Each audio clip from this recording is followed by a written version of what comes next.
Welcome to Daf Yomi 1 week at a time. This is our 14th class.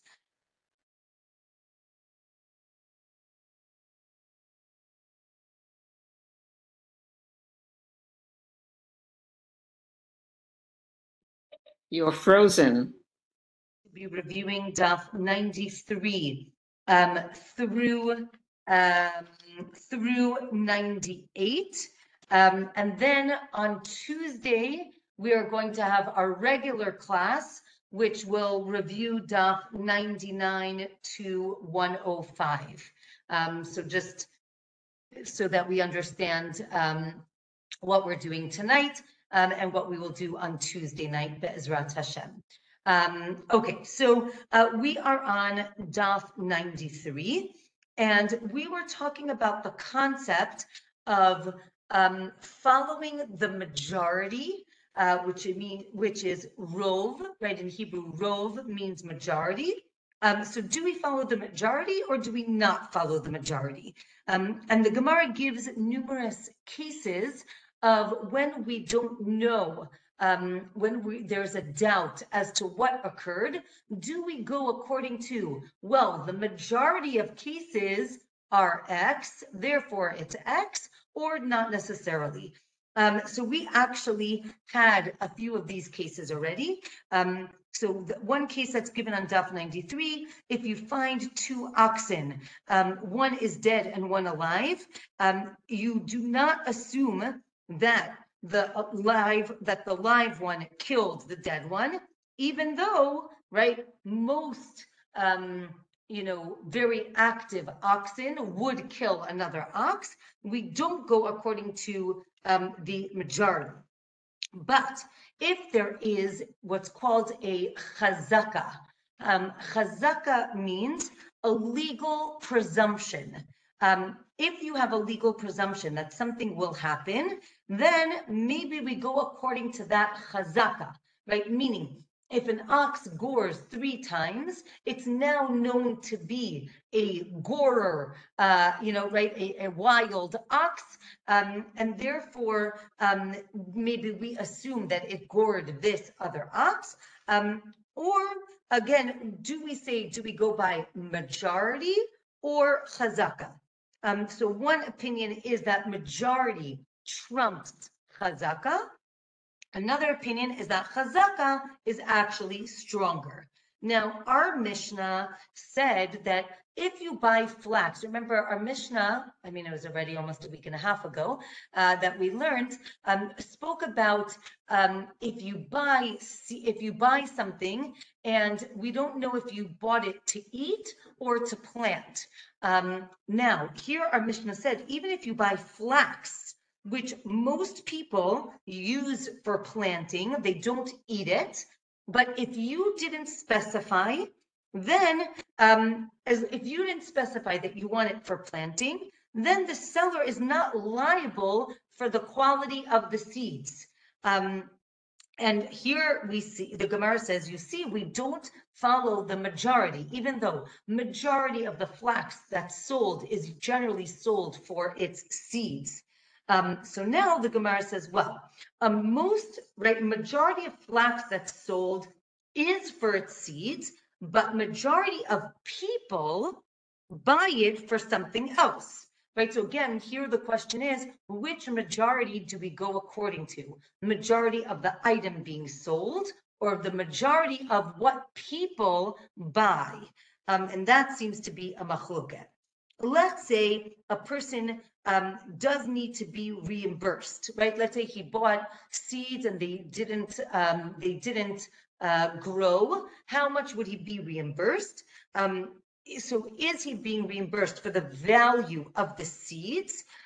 Or maybe he's also reimbursed for the expenses, right? He plowed and then he planted them and then he watered them. So it seems that there's a machloket what he's going to be reimbursed with. A later Tana comes and adds on to a previous Tana, and that can happen in our Mishnah. Or maybe our Mishnah, again, the question is our Mishnah one author or multiple authors? Okay, let's go back to bringing grain. Let's say you brought grain to the miller, to the person to grind into flour, and the miller didn't soak the grain before he ground it. Apparently, you soak the grain first. If you soak it first, you get a finer flour. If you don't soak it first, you get a coarser flour. So now the miller didn't do what the best job that he could do. So he needs to pay for the damages that he caused, because he's viewed as a paid worker. Or he also has to pay for the embarrassment to the customer, right? The customer wanted beautifully fine flour and he got this coarse flour. So maybe he actually has to pay more than the value difference. Let's say you gave your flour to a baker, and he baked it into crumbly bread instead of good bread. Or you gave your animal to the butcher to slaughter, and he messed up the shchita, the slaughtering, and it became not kosher. So then, again, not only does he pay for the damage, right, for what he didn't do, but you also have to pay for the extra expenses as well. The Gemara now mentions a custom of that people did in Jerusalem. That if you took upon yourself to make a feast for a friend and it got ruined, let's say the caterer didn't show up or the food wasn't good, so then not only do you reimburse for the loss, but you also have to pay for the embarrassment. Another minhag Yerushalayim, another custom in Jerusalem, they used to put a cloth in the doorway so that people would know that they could come in and eat. This was probably during the festivals, right? We're coming up to Sukkot. If you remember, the festivals are what's called Shalosh Regalim, when people would come to Jerusalem. And right in those days, there's no David, King David Hotel, and there's no King's Hotel, and there's no plaza. Basically, what you would do is you would sleep in people's houses, or maybe you'd sleep in a tent, but you would eat at other people's houses. So people would put like a cloth in the doorway to say, there's a vacancy, everyone come in. And then when they would take, when they would reach capacity, they would then take the cloth away, and then people would know that it's not available anymore. Okay, let's go to the next Mishnah at the bottom of 93. When you sell produce, the buyer accepts upon themselves a quarter kav out of a se'ah of impurities, right? And we actually saw this in another Masechet. The idea is that, let's say if you're buying grain, there's an assumption that a certain amount of the grain that you're buying, right, that in the sack, there's going to be some dirt, maybe there's a few pebbles. So again, it can't be too much, but there is a certain amount that is accepted, and that's a quarter kav per se'ah. Let's say you're buying figs, so 10 out of 100 figs are okay if they're wormy, right? It's a big problem when you buy fresh figs. Sometimes they have worms inside. So 10 out of 100 are okay that they're not necessarily edible. Let's say you're buying a cellar of wine. So 10 barrels out of 100 barrels are allowed to be sour. Let's say you're buying these kegs from the north, from the Sharon. So they can be, again, 10 out of 100 can be inferior. So now the Gemara explains what are these impurities in the grains. Sometimes they are legumes, right? Sometimes they're like lentils or peas. Apparently they were planted together. This is where you get the idea of kitniot, right? For Pesach, why do Ashkenazim not eat legumes on Pesach? Because generally they were planted along with the wheat. So just like you could get some lentils in your wheat, you might get some wheat in your lentils. And therefore, that's why many Ashkenazim do not eat legumes on Pesach. However, interesting, I just said not the wrong thing, but a different opinion. The Gemara actually says dirt is not allowed to be mixed in with the grain, or stones are not allowed to be mixed in, meaning if it's another type of something that's planted, okay, but it can't be dirt. And again, or maybe another way to understand it is if there are legumes in it, then a quarter of a kav is okay. But if there's dirt mixed in it, it's okay, but it has to be less than a quarter kav, meaning it can be a little bit of dirt up to a quarter kav of legumes, and the rest is the se'ah of greens. Daf 94 tells us that lentils are normally pulled out of the ground, therefore they're going to have dirt mixed inside. Therefore, if you're buying lentils, you'll probably get more dirt when you're buying lentils, but with wheat and barley, you have dirt, but less dirt. Let's say someone wants to buy sifted wheat, meaning pure wheat. Then if he gets more, let's say the buyer says he wants to sift the wheat to check how many, what the impurities are in there. If he gets more than a quarter of a kav, he gets refunded for everything, for all the impurities that he found, even though normally he needs to accept up to a quarter of a kav. Here, because he was sifting it, he does not need to accept any of the impurities because he's standing there and sifting them. Therefore, he doesn't have to accept any of them. He wanted the pure product, He said, I want a pure product. And the seller says, okay, fine, sift it, check what there is. Therefore, if anything comes up, he actually gets refunded for that amount that he gets out. Okay, let's talk about other mixtures, If you're, okay. Aliza just asked about a kav. So a kav, I had it here, 1 second, is a certain volume that's here. Oh, it doesn't, here. Hold on. A kav is 4 rovas or a quarter kav. No, it doesn't help you.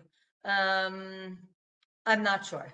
If somebody can look it up, because later on we have an idea of an area of land. So I'm not sure. Wait, let me see if there's another. I'm not sure. Sorry, I can look that up at the end of the class and I will get back to you. But it's a certain volume. I'll get back to you and I will let you know. Okay, let's say we're talking now about kilayim. If you remember, kilayim is mixing different species, Usually grapes and grain. So let's say you have to take away the foreign seed if a quarter kav is found in the grain. This is not like our Mishnah, Our Mishnah talked about more than a quarter kav, you get a refund. But if you have up to a quarter kav, you do not get a refund. So we say that it's not the same. We are more stringent when it comes to kilayim, mixing of species, as opposed to here. Or maybe you have to take out all of the foreign seed, and this would be a penalty to the farmer. Okay, we actually had this case before. If, let's say, 2 people deposit money with the same person, one deposits 100 shekel and another deposited 200 shekel, and they don't remember, And the person who's holding the money doesn't remember which one deposited which. So each of them gets 100, and then the person holds on to the other 100 because for sure they each deposited 100. Okay, again, we're concerned that maybe the seller mixed in these impurities, and therefore, if he did that, we are going to penalize him for doing that. Okay, next, we have, let's say a person, again, speaking about the impurities, let's say a person wants to sell land and he receives an excess, right, a little bit more than the land that he meant to sell. So then, again, he has to return all of it. All of it needs to be returned, even though, again, we're going to learn actually on Tuesday, if you're going to sell something approximately, if it's a little bit over or a little bit under, it's okay. Once it gets to more than that, then it needs to be returned or compensated for.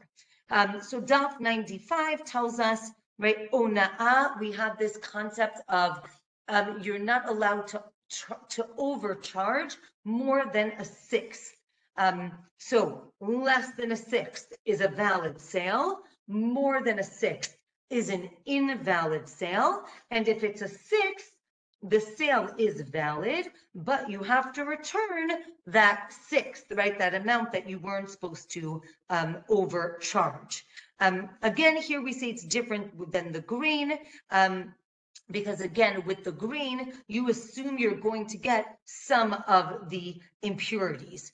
Let's say a person plants 100 trees. He accepts upon himself that 10 trees are not going to grow, right? Not everybody grows, not every tree grows. However, if it's more, you need to uproot all of the trees that didn't grow. So again, you see that if it's more than what you thought, then you have to get reimbursed for the entire difference. Okay, let's say you are selling a wine cellar. So the question is, what did you say? Did you say I'm selling you a wine cellar or this wine cellar? Again, if you say I'm selling you a wine cellar, then all the wine should be good. If I say I'm selling you this wine cellar, then it doesn't all have to be great wine. Even if it's about to spoil, then that's okay.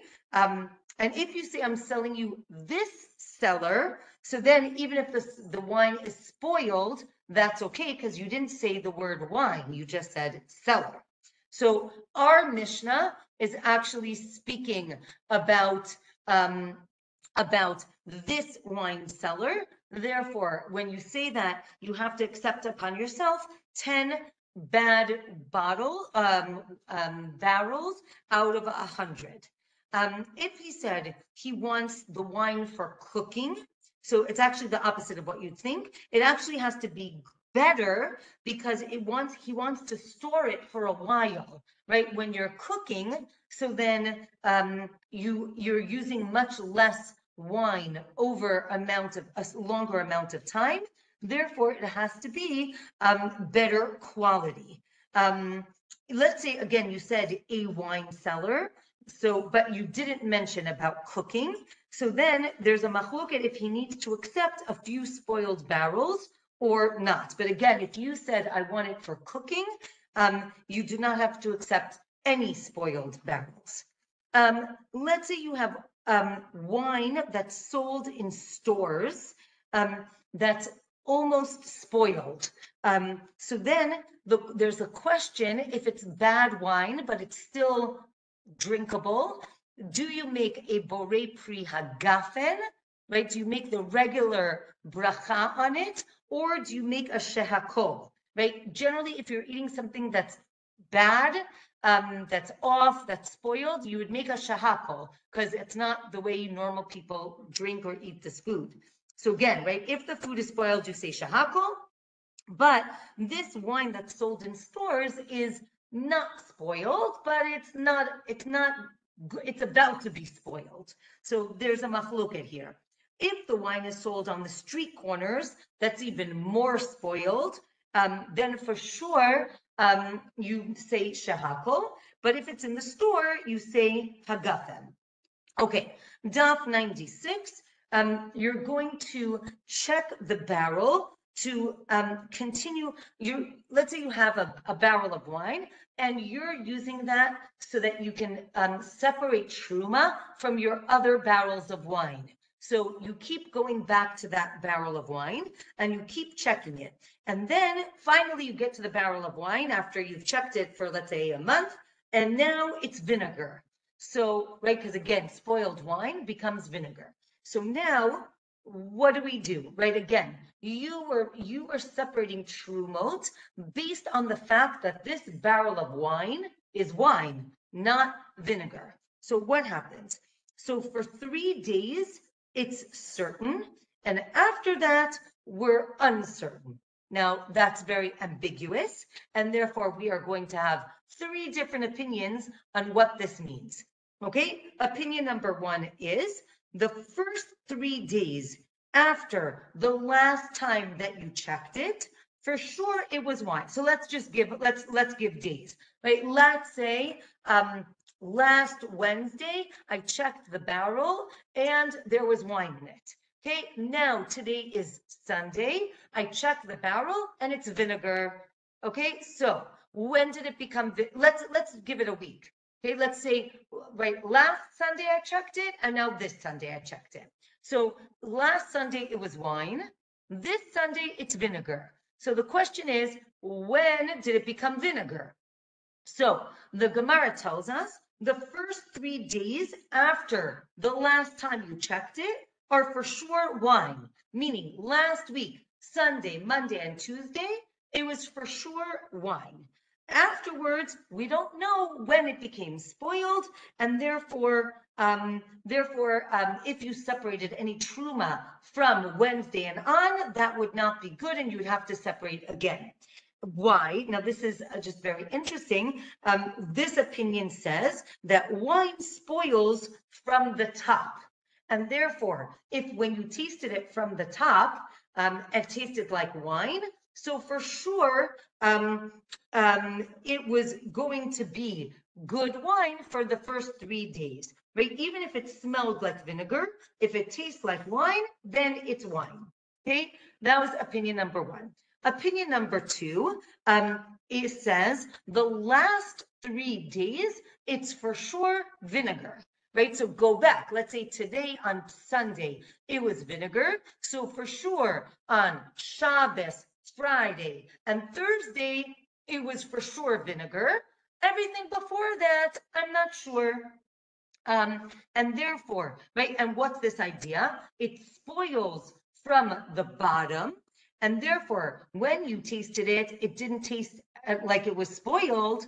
But even though it tastes like wine, and it smells like vinegar, it means it's already starting to spoil. So you didn't taste it, but for sure it was already in the spoiling process.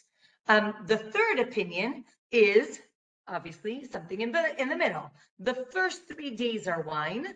The last 3 days are for sure vinegar, and we don't know about the days in the middle, right? The middle days are what we don't know. Okay, now again, therefore, if it tastes like wine, but smells like vinegar, so that's exactly the machloket. Do we make a shahakol or do we make a gafen, right? That was our question. If it smells like vinegar, but it tastes like wine, is it wine or is it vinegar, right? And that's exactly our question. Okay, let's say you sold the barrels of wine and they turned into vinegar.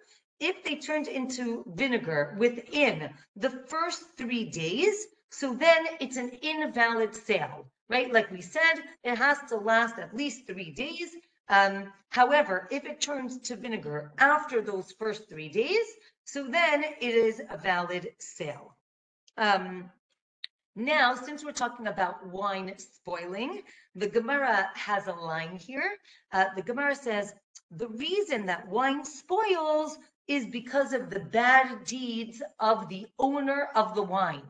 Right? Meaning, what's the idea? They weren't aware of the reason that it spoiled. It seemed to be coincidence, right? All of a sudden it becomes vinegar. So they're saying it must be that whoever owns the wine, it's their fault that it turns sour, right? I sold you wine. Now it's in your house. It turns into vinegar. That's not my fault. It's not my responsibility. Okay, since we're talking about wine and these types of drinks, and you make hagafen or shahakol, the Gemara talks about date or barley beer.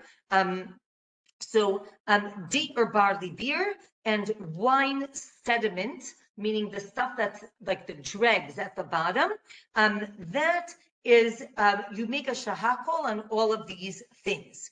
However, if you soaked the dregs from the wine and the drink tastes like wine, so then you do make hagafen.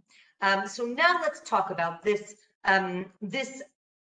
drink, which is water that was, you soaked the sediment, like the grape sediments in.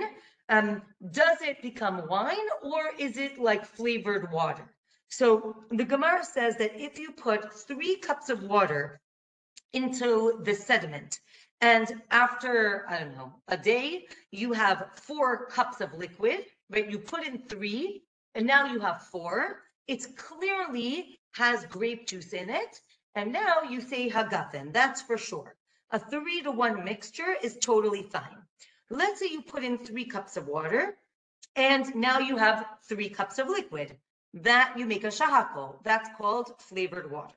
Let's say you put in 3 cups of water, and now you have 3.5 cups of liquid. So that's a machloket, if it's shahakol or hagafen, right? Basically, did it only produce half a cup, or was half a cup of water kind of sucked into the grapes, and a cup of grape juice came out? And that's the machloket if you make hagafen or shahakol. Okay, Daf 97 tells us there's a breita that if you pour in 3 and get 3, it's actually not a machloket. The only machloket is if you found more. Or maybe there's a machloket even if you found the same amount, right? Because maybe the grapes absorbed 1 cup of water and then they released 1 cup of grape juice. So then the Gemara says, you're right. If it tastes like wine, so then, if it tastes like wine, again, you make a hagafen. If it tastes like flavored water, so then you make a shahakol. Let's say these grape sediments were actually truma, right? Again, truma is supposed to be given to the kohen.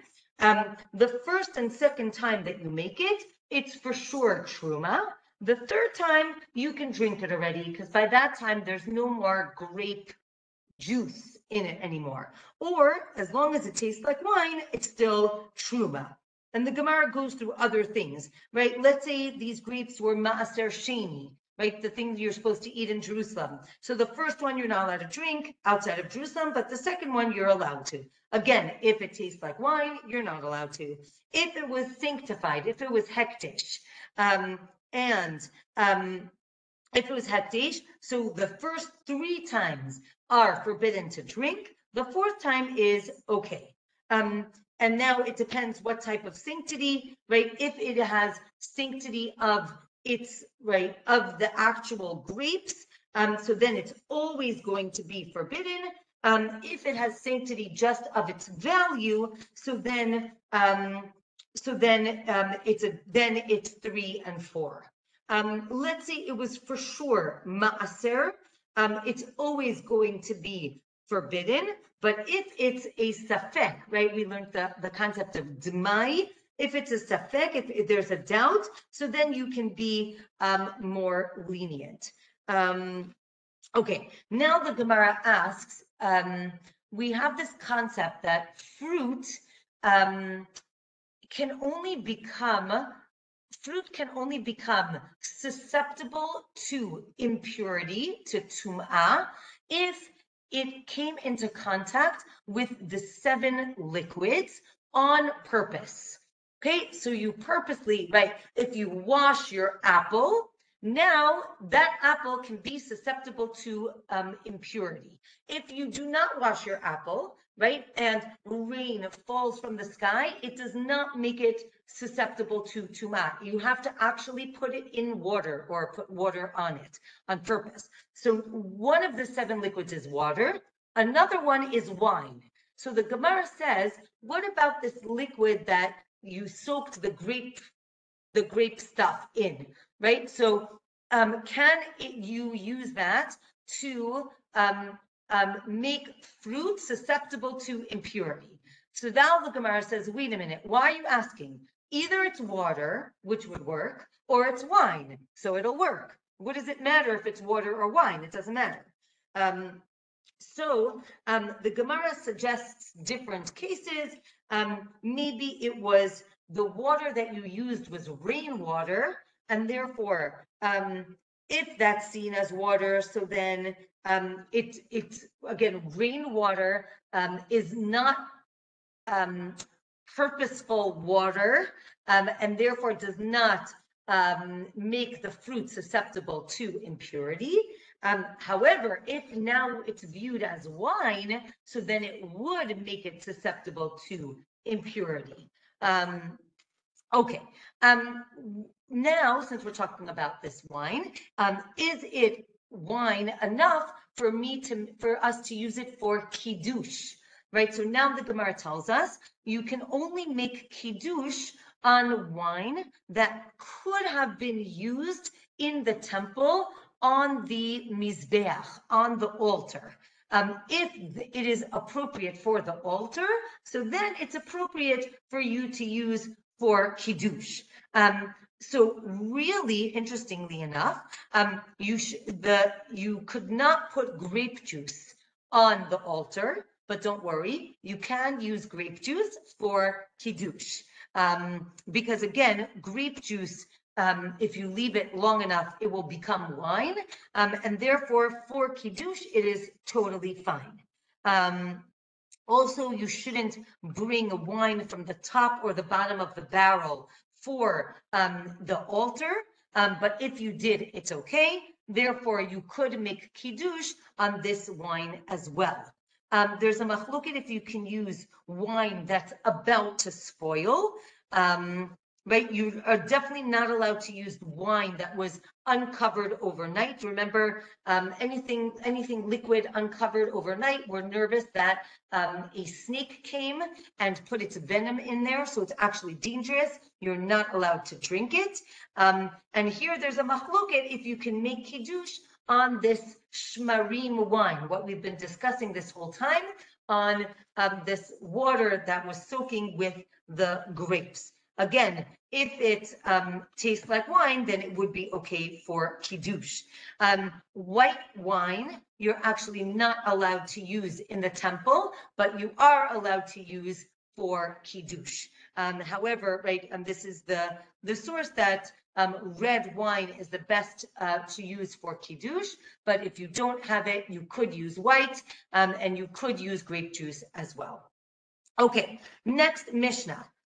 Let's say you sell wine and then it spoils. The seller isn't responsible.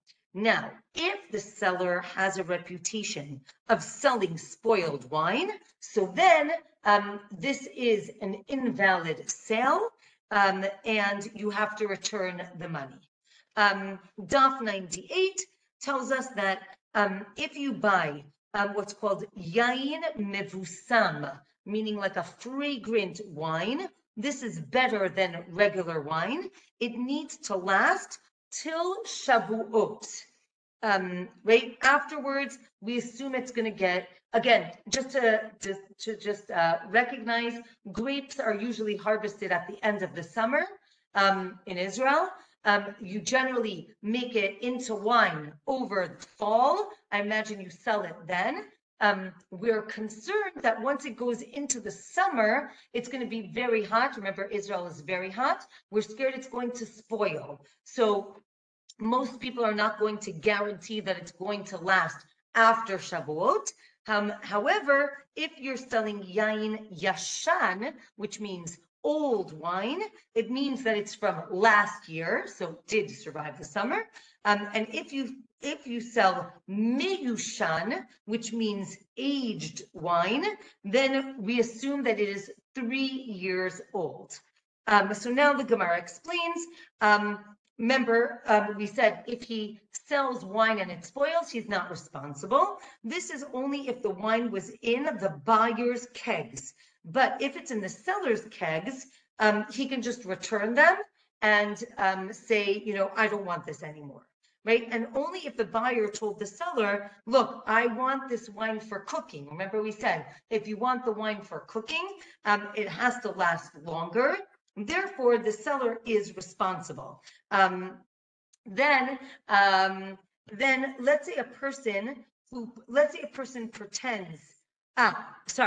And then let's say if the wine spoils. Now again, the Gemara goes back to this idea that if the wine spoils, whoever's house it's in, it's his fault or his responsibility. And here the Gemara talks about a person's traits and how it could affect the wine. So the Gemara tells us that a person who pretends to be a Torah scholar isn't accepted into God's house. And therefore, right, maybe they're tricking other people, but they don't trick God. Let's say a person sold a barrel of wine to a shopkeeper who is going to sell it over a certain amount of time. If it's spoiled with half or a third still left, the seller is responsible because again, the assumption is that the storekeeper is going to want to sell this over a period of time. So don't sell something that's going to spoil in, a week or two. And this is only if the shopkeeper didn't change the position of the spigot. But if he did, then he's responsible for the wine. And maybe it also depends on if there was a market day, right after market day, maybe a lot of people touched it, and therefore the buyer would be responsible. Let's say a person makes an iska deal. If you remember, we had this concept of an iska in Baba Metzia, where we have two partners. One person is the finance, the investor, and the other person is the manager. He's going to be doing the legwork, right? So the investor supplies the wine. The manager is told to go to the port to sell it at a higher price. If they lose, so then in a regular iska deal, they split the loss. But in this case, the investor told him, I want you to go to the further city because I want you to make more money. Because he did that, he accepts upon himself all of the loss. Because again, he's the one who told him to go further. But if the wine becomes vinegar, so then he does not have to accept all the loss. Again, they split the loss. Or maybe he still needs to accept all the loss. Okay, last Mishnah for today. Let's say somebody said, I'm going to build you a barn. The minimum size of a barn is 4 by 6 amot. If they say a small house, that's 6 by 8. A large house is 8 by 10. A traklin is 10 by 10. Here the idea is that we want to make sure we understand what the deal was. And this traklin, its height is actually half the length plus half the width. And this is like the temple. The temple was 40 long, 20 wide, and 30 height. So now the Gemara says, what are we learning here? The Mishnah teaches that it talks about making a house for his son and daughter-in-law.